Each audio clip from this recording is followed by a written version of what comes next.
Rick Tindall, representing the Cashmere Residents Association.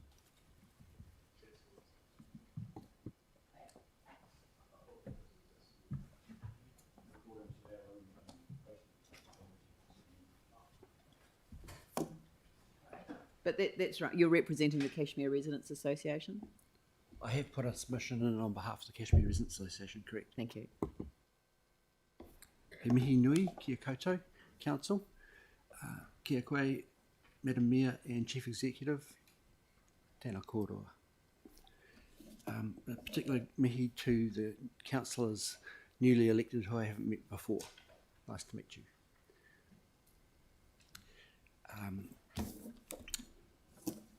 Firstly, a correction to my short written submission. I've written 2018 as the year when the last representation review was done. That's incorrect. It was 2015. And I've provided a couple of slides. You're looking at the second one of them there. If we can change to the first one, please. The earlier one, that is. That one, correct. Thank you. I believe that through the services of Google, it's not actually hard to find this information anymore. I have something close to the electoral map for Christchurch that was pertaining before the last representation review transformed it dramatically, and the one that we're still looking at today. So my submission in the main would like to see returned to this earlier electoral map.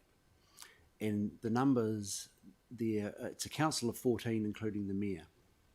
So the point I'm trying to make is that it seems the council is driven by ideology, and to some extent or another, and that it can lead to places where, with unexpected consequences, places you might not want to go, that a suboptimal result comes from that. And this is the point I'm making here, that before the system was reviewed, it was a better system. So the ideology I'm referring to is that more councillors means better representation, and so the growth to the council of 17 that you have now, 16 councillors plus the mayor, is an improvement on representation. I'm contesting that fact and did so in 2015. And if we look at the main point in that is, if you look at the ward combinations there, where you have two wards forming the community board areas, they're bigger wards in the first place and bigger board areas as a result. And the bigger wards require less fine boundaries cut through communities. And the constant theme through the submissions of this week have been divided communities resisting that fact. And I heard someone from St Albans appreciating that they were being dropped down from spread across 3 wards to spread across 2 wards as an improvement. But in the main, communities like to see that they're recognised and a bedrock to local governance. The keystone at the base of the representative system, organising communities and able to communicate to community boards and councillors in a coherent manner. And I think we'd probably all accept that's a sound principle, that recognising neighbourhoods and communities as wholes where identity can be pursued and developed is a net benefit for the council. It's certainly in the wellbeing framework which local government has done. So the point I'm making here is that to step back from that problem of divided communities, you need to go back to this original system of less wards and less councillors. That's really where the problem has come.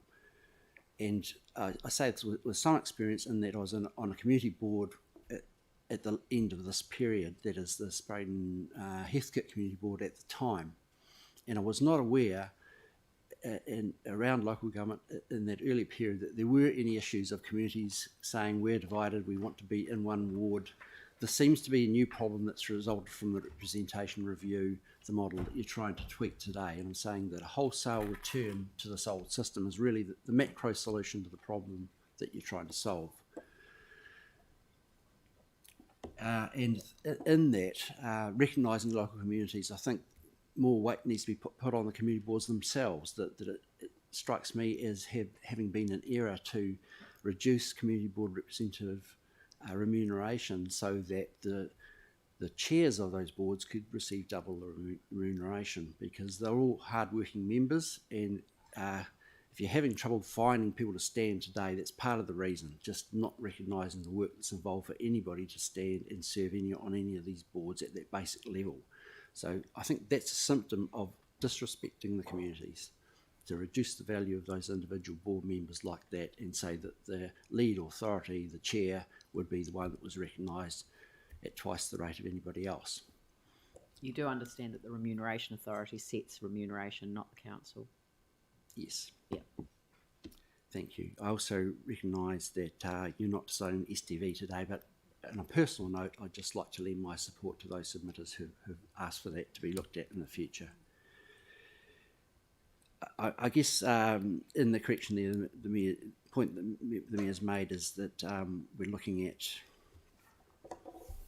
the representation. Yeah.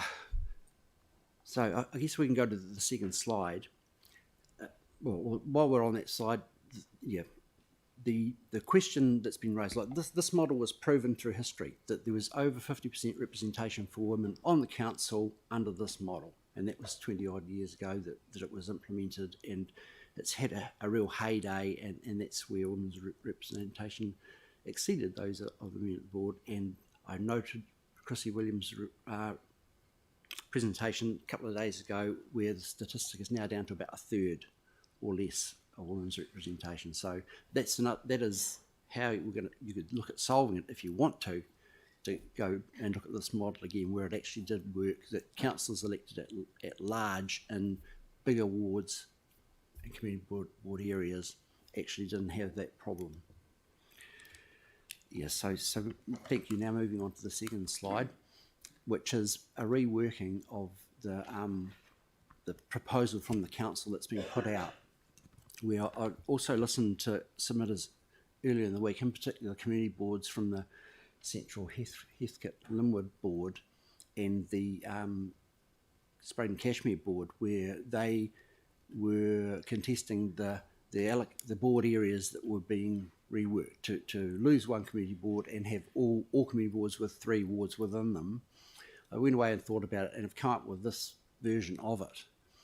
And again, this is an example, I think, where the ideology's gone too far, or leading you to a place that is not serving the residents as well as it could. In that I heard the Mayor say the reason for the board groupings that was proposed is about looking at how the rivers are unifying factors, and freshwater quality is a major issue today for the city or anywhere in the country, and that recognising that and having board areas working around the river was seen as a plus. I acknowledge that the set's in that, but I think if you're following that logic, you can go a step further. And it's a big step further to say that if you're looking at water values, you have to look at the ocean as the greatest by far. And so you really must unify the coastal communities. We have one board area for Banks Peninsula dealing with coastal issues, and this would create a second one for the city, that is Heathcote, Linwood and Coastal united as a board area, would have one area responding to the issue of retreat from sea level rise, but also, more especially, tsunami response. The council has a duty there to get those communities well and truly prepared and practiced in withdrawing from that coast in emergency. And this would really help that one board area deal with that coastal threat, that coastal risk. So, and on the other side of it, like there's the uniting principle of the hills. I see why Heathcote and Cashmere Spraden were put together for that reason, but this is just cutting that cake a different way to say that the hills could be united to the west. If you put Horseville and Cashmere together with Spraden, you get a Western Hills unity. And in our case, for the Cashmere area, that is definitely the one we would support, and that is to support Chair Karen Potter from the Community Board when she said that all the service orientation in the southwest of the city very much is focused on the new developments there. We know that by Henderson's Road there's a huge commercial development planned amongst all the new housing to replace Barrington Mall as the commercial hub for that southwest quarter, and that is why it's imperative that we all work together in the planning in that southwest quarter. And I'm proposing that if you're going to go with this 16 ward model, you need to unite Horseville, Spraden and Cashmere as a board area rather than having Heathcote, Cashmere and Braden United. I think the greater value for the council, for the community, is in that orientation. And if you look at the other groupings of three that follow the coastal Heathcote unity and the Horsell Cashmere Hills unity, you see that there's other unities for the city, such as the Northwest, where I happen to come from growing up in Marahau, and I knew St Albans was down the road. I thought Marahau was a place. But be that as it may, you've got the Northwest Quarter in a unity there with Innis and Burwood and yeah. Look, thank you. That's just perfectly come to the end of the time, and very much appreciate all the effort that you and the Residents Association have put into the submission. So thank you very much. Very welcome. Thank you for the opportunity to speak. Thank you. Okay, everyone, we're coming back here at 2:30.